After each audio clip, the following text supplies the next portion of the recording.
हमारा प्लेनेट एक नाजुक मोड़ पर खड़ा है और टेम्परेचर में मामूली सा इजाफा भी तबाहकुन नताइज दे रहा है। फ्लड्स, वाइल्ड फायर्स, ड्राउट्स और स्टॉर्म्स, ये सब अब ख़बरों के वाक़यात नहीं बल्कि रोज़मर्रा की हकीकत बनते जा रहे हैं। क्या आपको पाकिस्तान में आने वाला 2022 का सैलाब याद है, जब 3 करोड़ से ज़्यादा लोग बेघर हुए और तकरीबन $30 बिलियन का नुकसान हुआ? और अभी 2025 के सैलाब में तकरीबन 10 करोड़ लोग मुतासिर हुए और 50% एग्रीकल्चर को नुकसान पहुंचा।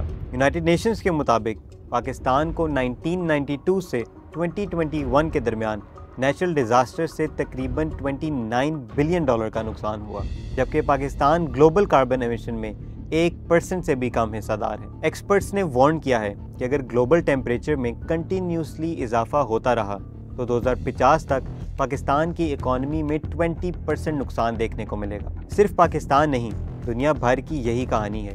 कैरेबियन में हरिकेन मेलिसा ने गुज़िश्ता हफ्ते 75 से ज़्यादा जानें लीं और साइंटिस्ट के मुताबिक क्लाइमेट चेंज ने इसकी शिद्दत में 16% इजाफा किया है। इसी कंटेक्स्ट में दुनिया की नज़रें अब ब्राज़ील के शहर बेलम पर जमी हुई हैं, जहां नवंबर 2025 में COP30 यानी कॉन्फ्रेंस ऑफ पार्टीज़ मुनक्किद की जाएगी। इस कॉन्फ्रेंस में 190 से ज़्यादा कंट्रीज़ के रिप्रेजेंटेटिव्स एक ही सवाल पर गौर करेंगे, how can we save our planet. COP30 सिर्फ एक कॉन्फ्रेंस नहीं, ये United Nation Framework Convention on Climate Change का वो हिस्टोरिकल टर्निंग पॉइंट है जहां वादों को अमली इक़दामात में बदला जाएगा। ये कॉन्फ्रेंस इसलिए भी अहम है क्योंकि इससे पिछले साल अज़रबैजान में COP29 में एक नए फाइनेंशियल एग्रीमेंट की बुनियाद रखी गई, जिसका नाम था Baku to Belum road map, जिसके तहत डेवलपिंग कंट्रीज़ के लिए 2035 तक सालाना $1.3 ट्रिलियन की फंडिंग और सपोर्ट का हदफ रखा गया था। एज अ होस्ट ब्राज़ील ने एक ग्राउंड ब्रेकिंग इनिशिएटिव को इंट्रोड्यूस करवाया,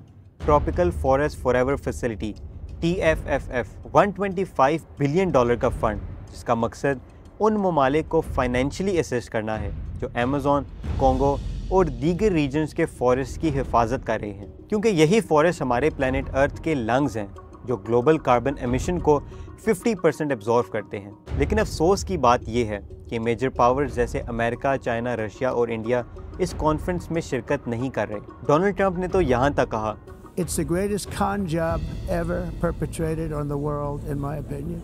यानी क्लाइमेट चेंज दुनिया का सबसे बड़ा धोखा है।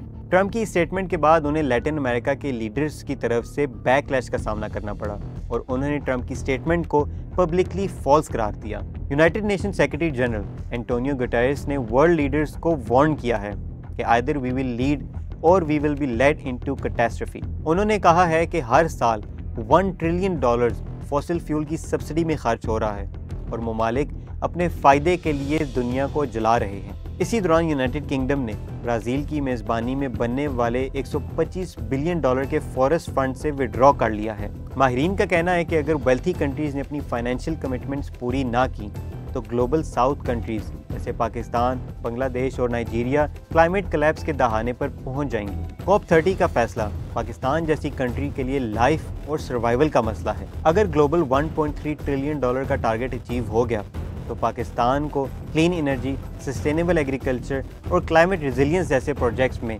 रियल इन्वेस्टमेंट देखने को मिलेगी। पाकिस्तान पहले ही लॉस एंड डैमेज फंड के लिए इंटरनेशनल फॉर्म्स पर एक एक्टिव रोल प्ले कर रहा है और बेलम कॉन्फ्रेंस में इसकी पार्टिसिपेशन ये साबित करेगी कि ग्लोबल साउथ कंट्रीज़ अब सिर्फ विक्टिम्स नहीं बल्कि सॉल्यूशन का हिस्सा हैं। COP30 हमें याद दिलाता है कि earth is our shared home और अगर हमने आज इसका फैसला नहीं किया तो हमारी आने वाली नस्लों के लिए कोई दुनिया नहीं बचेगी। तो आइए इस कॉन्फ्रेंस को सिर्फ एक मीटिंग नहीं बल्कि एक वादा बनाएं, एक वादा ज़मीन से, ज़िंदगी से और इंसानियत से।